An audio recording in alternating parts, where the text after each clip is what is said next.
আপনারা দেখছেন ময়দানে 921 দিন ধরে বসে আছেন আপনাদের পরিবারের সন্তানরা, যারা চাকরি থেকে বঞ্চিত হয়েছেন এবং যাদের সম্পর্কে পশ্চিমবঙ্গ সরকার নিশ্চুপ, কোনো কথা বলছেন না। তো আমরা লিগ্যাল এড সেল অফ ইন্ডিয়ার কার্যকরী সমিতি একটি সিদ্ধান্ত নিয়েছি, আমরা এদের ব্যাপারটি নিয়ে একটি জনস্বার্থ মামলা করতে চলেছি কলকাতা হাইকোর্টে। এটাকে ভুল বুঝবেন না, জনস্বার্থ মামলা ওদের চাকরি পাইয়ে দেওয়ার জন্য নয়। যাচ্ছে অতএব ওরা চাকরি যোগ্য কি অযোগ্য এটা বলার অধিকার আমাদের নেই, সেটা যারা চাকরি দেন অ্যাপয়েন্টিং অথরিটি কিংবা রিক্রুটমেন্ট বোর্ড ঠিক করবেন। আমাদের মামলায় দুটোই দাবি থাকবে।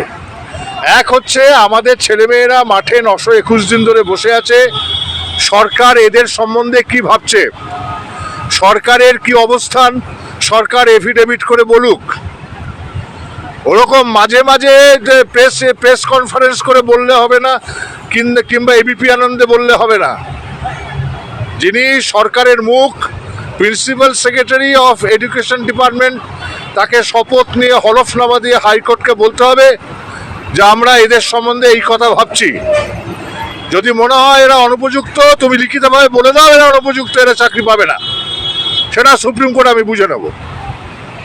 কিন্তু a government cannot sit tight for 921 days, এটা কখনো কোনো সভ্য দেশে হয় না। আজকে আমরা একটি প্রতিনিধি দল এসেছিলাম গান্ধী মূর্তিতে, তাদের কাছে কিছু তথ্য সংগ্রহের জন্য।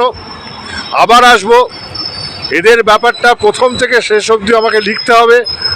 ওদের নেতাদের সঙ্গে আমি বসবো এসে এখানে, আমার চোখের অপারেশনটি হয়ে গেলে, এবং মামলাটি সম্পূর্ণভাবে ওদের দেখানো হবে। কোথাও যদি কোনো আপত্তি থাকে সেখানে আমরা বাদ দেব, কোথাও যদি কোনো কথা বাদ গিয়ে থাকে যোগ দিতে বলে সেটা আমরা যোগ দেব। সম্পূর্ণভাবে এদের মতামত নিয়ে এই মামলাটি করা হবে এবং এর জন্য এদেরকে কোনো পয়সা দিতে হবে না, এদেরকে কোনো সইও করতে হবে না। মামলাটি হবে legal aid cell of India versus state of West Bengal, এবং কোনো উকিলও থাকবেন না, ওটা আমি সেক্রেটারি হিসেবে মুভ করব। অতএব আপনাদের কাছে আবেদন, আপনারা যে সোশ্যাল মিডিয়ায় প্রগতিশীল বাঙালি আছেন, যারা রবি ঠাকুরের ছবি টানান নেতাজির মূর্তিতে, 23শে জানুয়ারি মালা দেন, যারা নজরুলের মৃত্যুদিনে চোখের জল ফেলেন, তারা নিজেদের সন্তানদের কথা ভাবুন। এরা 921 দিন মাঠে বসে আছে এবং এরা যতদিন বসে থাকবে আপনার আমার প্রগতিশীলতার মুখোশ তত বেশি খুলে যাবে এবং কিছুদিন পর আপনি লজ্জায় মুখ দেখাতে পারবেন না, লজ্জায় মুখ দেখাতে পারবেন না সমাজে, যে আপনার সন্তানেরা মাঠে বসে আছে এবং আপনি দুর্গাপুজোর বাজার করছেন। এগুলো একটু ভেবে দেখবেন।